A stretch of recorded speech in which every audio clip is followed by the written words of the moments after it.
Hello everybody and welcome once again to a Legion beta video. This time we're going to the Halls of Valor as a continuation of my little dungeon guide that I'm making, which tries to explain all the mechanics of the trash in addition to the bosses, because when you're doing Mythic Plus, trash actually matters. So the first pack that you can see coming down the stairs here are two Valor champions. They have an ability called Power Attack, which has a cast time, and it does massive damage. If you can activate your active mitigation, or just have a healer that knows that it's coming, because you can see the cast time, just try and prepare for it, because if you don't do something about it, it will hurt. Going further up, we have another two champions, and also a guy called a Thundercaller. He does a Thunderous Bowl attack. It does light nature damage, and it's quite low on the priority list for interrupts, really, except for a case like this, where it's obviously the only guy that you can interrupt. He also does something called Thunder Strike, which is an AoE at the targeted area, which is on a player. So people that have that around them move out. This pack is a bit of a pain in the ass because there's a Storm Drake. He does a breath attack, so just make sure that you point him away from everybody because it'll do a lot of damage. And it has a 25-yard range, so try and make sure that everyone's aware of the range of it as well. There's also a Crackling Storm, which he leaves on the floor, and it's just like a little vortex. You can see it there, it's the tornado to the left. So just don't stand in that. And after that, you just try and interrupt all the things that are left, and obviously keep an eye on the power attacks for active mitigation so that they don't repeat to pieces. Don't be afraid to use cooldowns on this pack because it is pretty nasty. If you've got 1 minute, that's fine. On to the boss. The boss is pretty standard, really. I mean, it's not difficult to get used to what this guy does. The main mechanic that he will do is you've got to watch out for the spinny things on the floor. He just threw one out there, so just don't be in those. He also does an attack called Horde and Valor. You might want to use mitigation for it. It doesn't hurt too much, but it doesn't have anything that damaging. And it summons drakes in, and you can see there the drake came on the middle. When he does the Horn of Valor as well, it also summons these little blue tornado things that travel across. Don't get hit by those because they hurt. I think I actually do get hit by one in this video, maybe, just to see how much damage it did, but generally speaking, you want to avoid them. So when he summons the drakes in, it's random where they appear. There's 3 corridors across the bridge here, and it'll appear in one of the 3. The second time he does it, it'll be 2 of the 3, and so on and so forth. So you always want to see when he casts Horn of Valor. Just swivel the camera around a bit, you can see the drakes coming there on the left, so we move out of that front section. And then another drake will come through another section as well, so we just watch out for that and move accordingly. Yeah, I just soaked one of the things there, but it didn't even do any damage, but on Mythic Plus it will pretty much one-shot you. And we moved him to the front again once that drake's breath attack had faded, and the area was clear again. Now we get a couple of other bosses. I'm doing this on heroic just so I could easily get some footage. So here we have a Mythic. The Mythic is the healer. So he does something called Healing Light, which is just a channeled heal. It takes, I think, for 6 seconds, so you just want to interrupt that as soon as possible. And any other interrupts that are left over, you want to interrupt Rune of Healing. If the Rune of Healing does go through, just move them out of the Rune of Healing. It's as simple as that. He also has his champions with him, so watch out for those. And that Storm Sentinel, I'll talk about him briefly in a moment, because this actual run was a bit odd. So here we have a massive pack, which is deadly. We've got 1 Mystic, 3 Thundercallers, 4 Champions and 2 Rune Carvers, I think it is. Anyway, active mitigation for the Champions, interrupt the Rune Carvers and the Mystic, and leave the Thundercallers to get casts off if you've got all your interrupts on cooldown. This pack is horrible, and don't be afraid to use big cooldowns. So the Stormforged Sentinel, I'll talk about this now because usually there's a few of these in the next section, but because of a world quest that popped up this particular run, there is a huge dude there that we had to kill for a quest. So the Stormforged Sentinels do an ability called Crackle. If you watch my other video that I did on normal mode, you can see that quite easily. It's just a line attack and it leaves some lightning on the floor in a line, just don't be in it. He also does Charged Pulse, and that is an AoE knockback. He's got a huge circle around him, so it's quite easy to get out of. And at 30% he puts a little bit of a shield on himself that absorbs damage. There are usually 2 at the entrance to the gate at the back, and there are 2 that patrol in this area as well. so just watch out for those. Usually where we're stood in this middle section there is a pack of various mobs, but you never actually have to fight them, because there is an item on the benches here. I can't remember the exact name of it, but it's basically a mug of beer, and you can then pick up the mug of beer and then throw it, because it's a projectile with your special action button, and then that will force everything there to fight each other, and you can just walk past and they won't even try and engage you. So what you want to do is try and save the mug of beer for the big pack in the middle and the two Stormforged Guardians that lead up to the bridge. So moving on here, I pulled some extra stuff because that other guy was nearly dead. And Odin is very happy. There's a Mystic and a Champion, and then there's Champions, Runecarbers and Thundercallers, and Champions and Thundercallers, Champions and more Thundercallers. So it's the same mechanics as before. Interrupt the Runecarbers and the Mystics priority. If there's none of those two available, then go for the Thundercallers. Active mitigation for the Champions' power attacks. This is actually a bit of a silly run here. You're meant to go around the left here and then just go all the way around and not pull everything, but I'm pretty sure this group ended up pulling practically everything. Not really much I can do about that really with this footage, but just bear in mind that that is not what you want to do. You do have a few moments when you get that circle around you, where you can stay in combat and then move out at the last moment. So if your melee gets that, you may want to try and decide to do that, but if you're unsure, just move out as soon as possible and play it safe, because the higher the difficulty, the more damage it does. As you can see there, it did actually nothing, but yeah, don't count on it being like that in the high difficulties of the Mythic Plus. See there, I don't know what caused that to pull, but everything pulled. You can usually just hug the wall on the left and then just go straight past all of this, but yeah, you ended up getting pulled. So don't do that, is the moral of the story. Same again, Runecarvers and Mystics, kill them first and use your interrupts on them and mitigate the power attacks of any champions that are left. The next pack is where it starts to get a little bit more varied. There is something called a Shield Maiden. The Shield Maidens are the female Vrykles, and they have an ability called Breach Armor.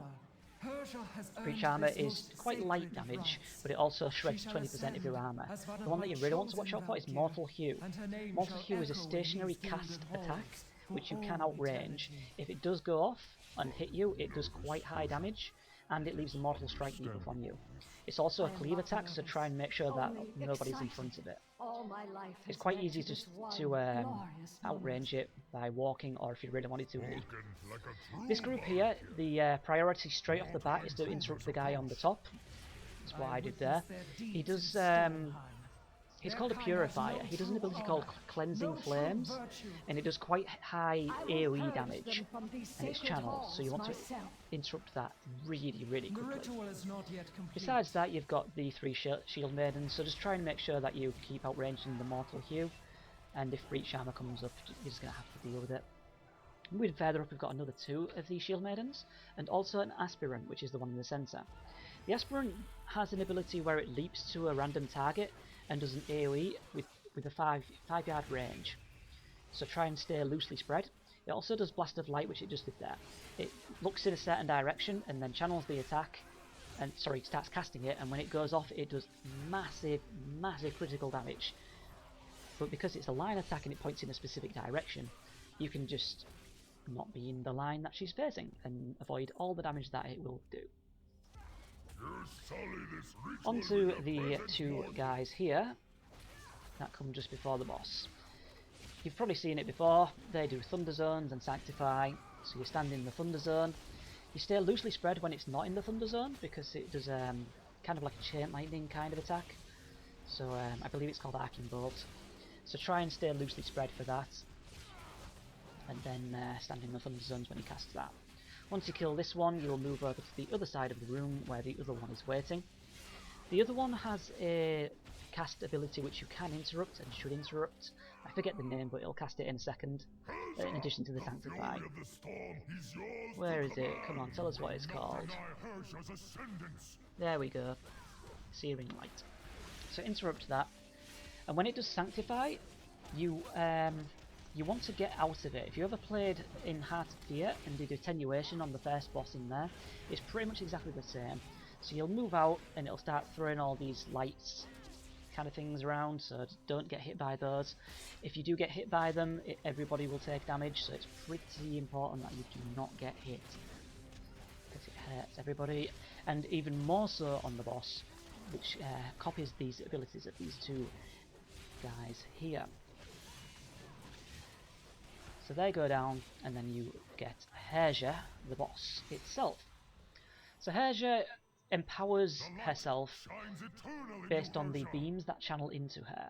She gains stacks of damage the longer each one channels into her, which is why you want to alternate between the two. So you can see the beams there. There's nothing you can do about the initial ticks, they both hit her, but you quickly move her over to one side and then she starts copying the abilities of that guy, as well as just doing her melee attacks and things. So you want to get into the Thunder Zone, and then after the Thunder Zone ends, she will soon after, within 5 seconds or so, do an ability called Shield of Light. You want to use anti-magic mitigation and perhaps any absorbers that you might have available. I use Soul Barrier and Empower Wards there and took no damage, but obviously, again, Mythic Plus, everything does damage.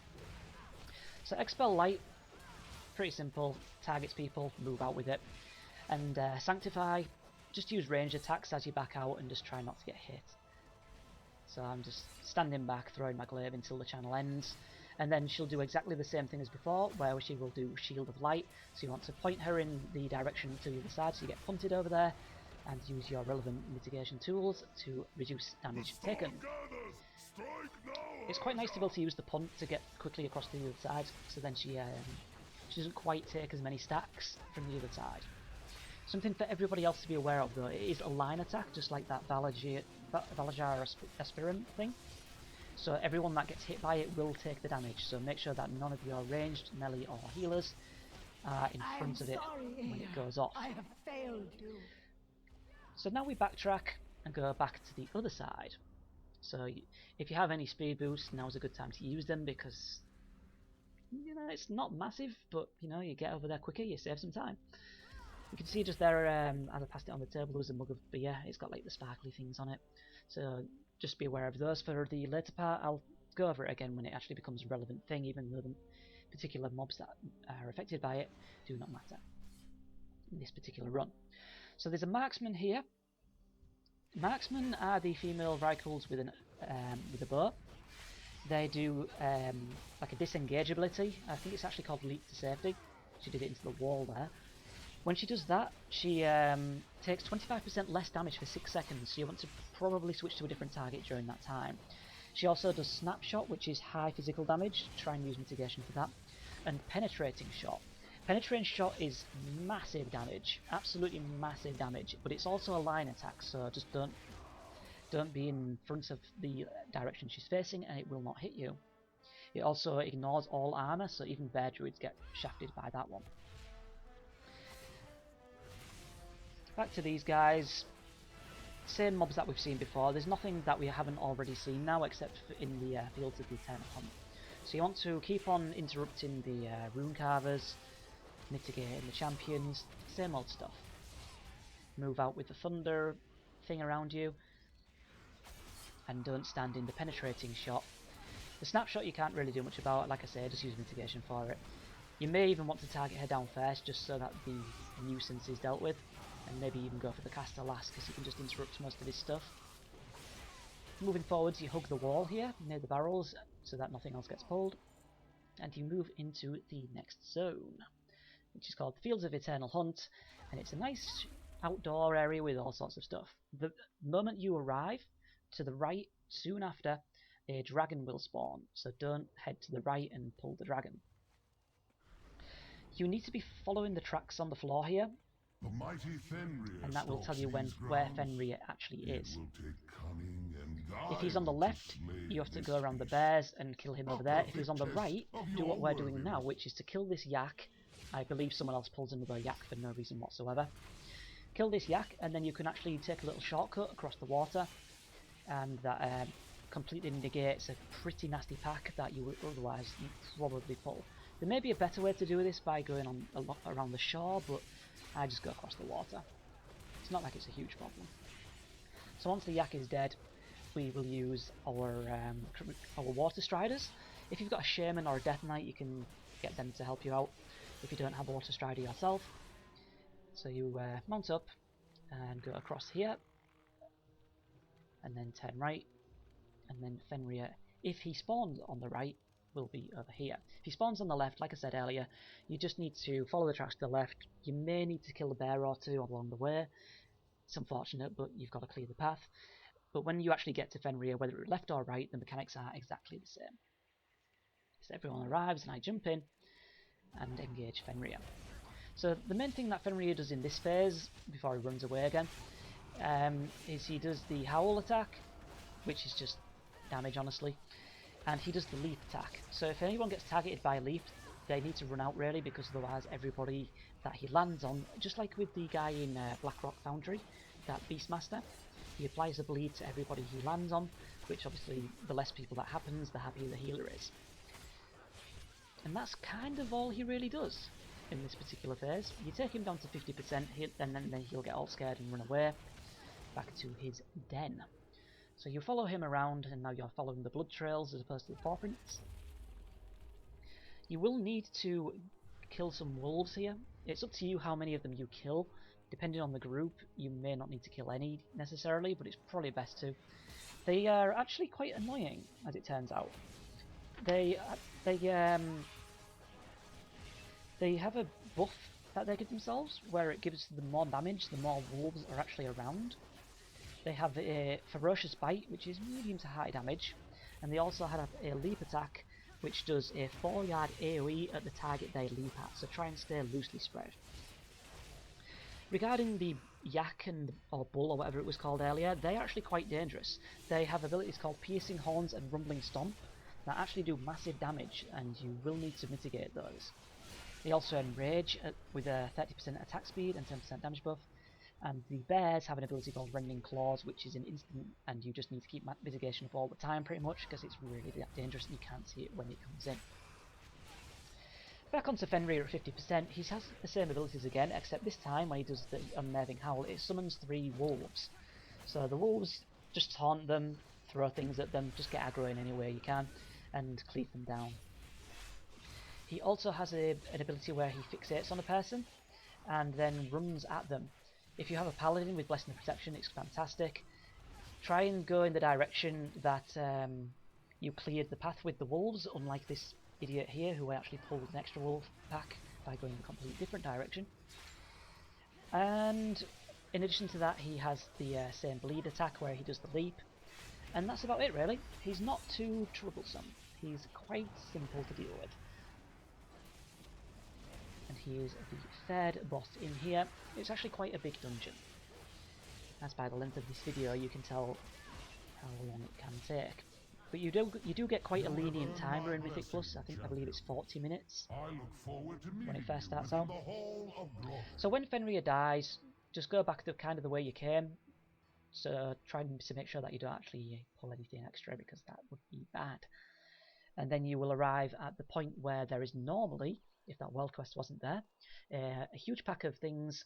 I think it's about 4 mobs, and you use the beer on those, and you also use the beer on the 2 Stormforge Sentinels that are also in that particular area, just in front of the bridge. That means that you will not have to fight them and save quite a lot of time on your timer. And if you're not doing Mythic Plus or Mythic Mode or whatever, it just saves time anyway, so just, do it. There's a beer mug there, and I pointed the other one out earlier as well. So just pick up those 2 beer mugs and throw them at the mobs, which are normally stood right in this area in front of us here. Moving forwards, we will get a nice shiny bridge, which will spawn. We'll go up there, and then we will fight the last pieces of trash, which are kind of like mini-bosses, honestly. You have 4 of them. 1 summons an ad that heals it if it touches it, so try and kite it away from the ad.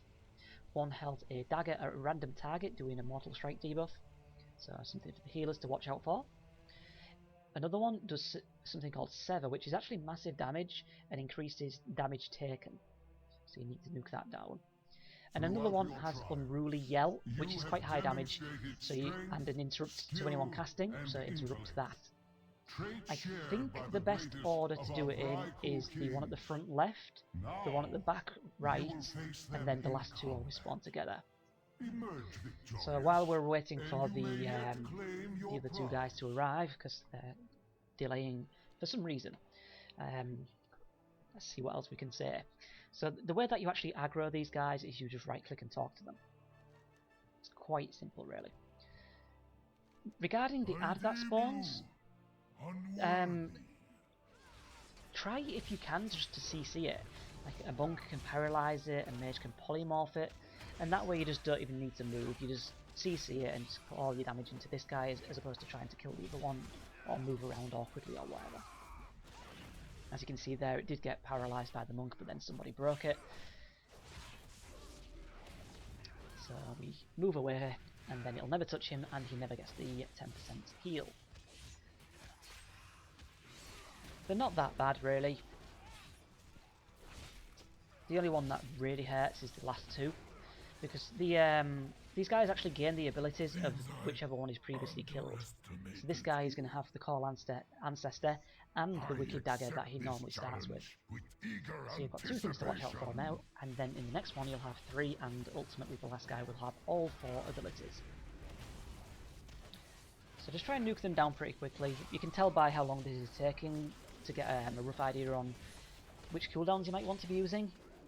Like on the first guy, you know, you can use probably a 2-minute cooldown and it'll just be fine, because Scovold actually does take a long time to actually start talking before you can actually pull him.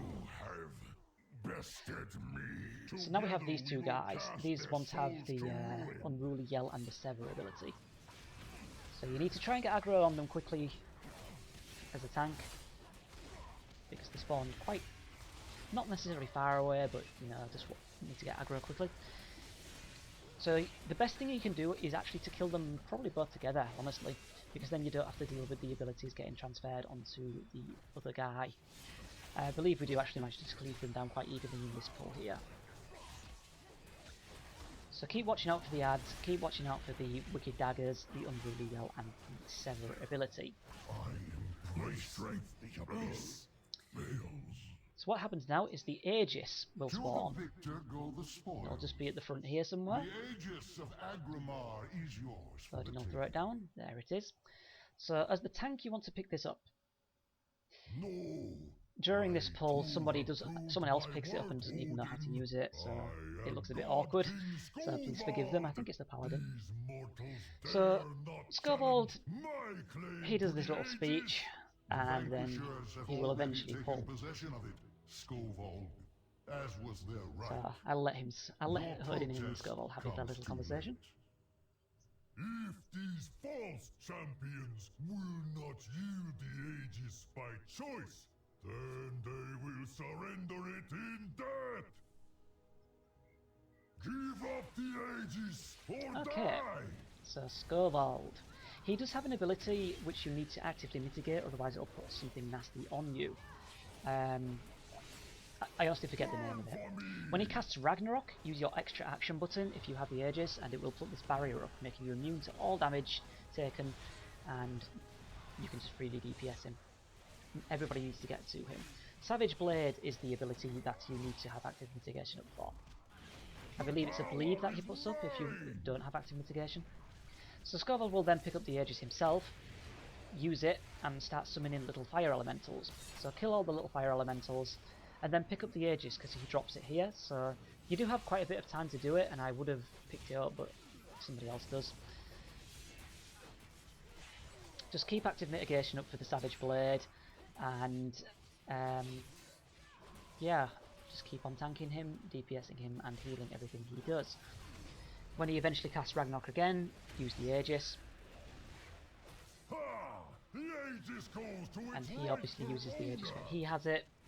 So just keep on killing the ads, keep on killing him, and eventually he'll go down. It's quite a simple boss, honestly. You will die in agony. And there he goes. All my plans. But that is not all. There is one more boss remaining, and that is Odin. Odin is something that I believe warriors and fire mages have abilities that do extra damage to stuff above 80% health.